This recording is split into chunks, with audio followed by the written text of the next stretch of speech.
Referee আর প্রতিপক্ষ দলের খেলোয়াড়দের ভুলের কারণে রিয়ালকে বিভিন্ন সময়ে ম্যাচে সুবিধা পেতে দেখা গেছে, যে কারণে স্প্যানিশ ক্লাবটির চ্যাম্পিয়ন্স লিগ সাফল্যের পেছনে কেউ কেউ ভাগ্যের ছোঁয়াও দেখেন।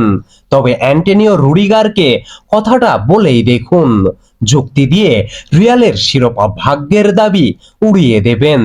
৩১ বছর বয়সী এই ডিফেন্ডারের মতে একটি দল বারবার ভাগ্যের ছোঁয়ায় জিততে পারে না। ১৪ বার জেতার অর্থ ভাগ্য নয়, বরং সামর্থ্যের জোর। শনিবার লন্ডনের ওয়েম্বলিতে ১৫তম ইউরোপিয়ান ট্রফির জন্য খেলবে রুডিগারের রিয়াল মাদ্রিদ, প্রতিপক্ষ যেখানে বরুসিয়া ডর্টমুন্ড। রুডিগার ২০১১-১২ থেকে শীর্ষ পর্যায়ে খেললেও প্রথমবার লিগ জিতেছেন এ বছরে এসে। রিয়ালের আগে জার্মানি, স্টুটগার্ট, ইতালির রোমা এবং ইংল্যান্ডের চেলসির হয়ে খেলেছিলেন তিনি। ২০২১ সালে চেলসির হয়ে চ্যাম্পিয়ন্স লিগ জেতা রুডিগার পরের বছর যোগ দেন রিয়ালে। এল মুন্দোকে দেওয়া এক সাক্ষাৎকারে রিয়ালের মতো সফল দলের অংশ হওয়া এবং সামনের চ্যাম্পিয়ন্স লিগ ফাইনাল নিয়ে কথা বলেন তিনি, যেখানে বলেন, রিয়াল মাদ্রিদের হয়ে ফাইনাল খেলছি, এই মুহূর্তটারই স্বপ্ন দেখতাম আমি।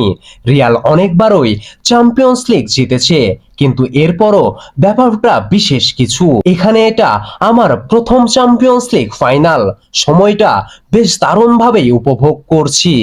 ডর্টমুন্ডের বিপক্ষে ফাইনালের আগে রিয়ালের ভেতরের পরিবেশটা কেমন সেটা জানতে গিয়ে রুডিগার যোগ করেন, সবাই ধীরস্থির এবং ফাইনাল নিয়ে বেশ মনোযোগী। এখন উত্তেজনায় ভোগার সময় নয়। এখানে যারা আছে তারা আগে থেকেই জানে এ ধরনের ম্যাচের আগে কেমন থাকতে হয়, আগেও অনেকবার খেলেছে, যেটা পরে যারা আসে তাদের মধ্যেও ছড়িয়ে পড়ে।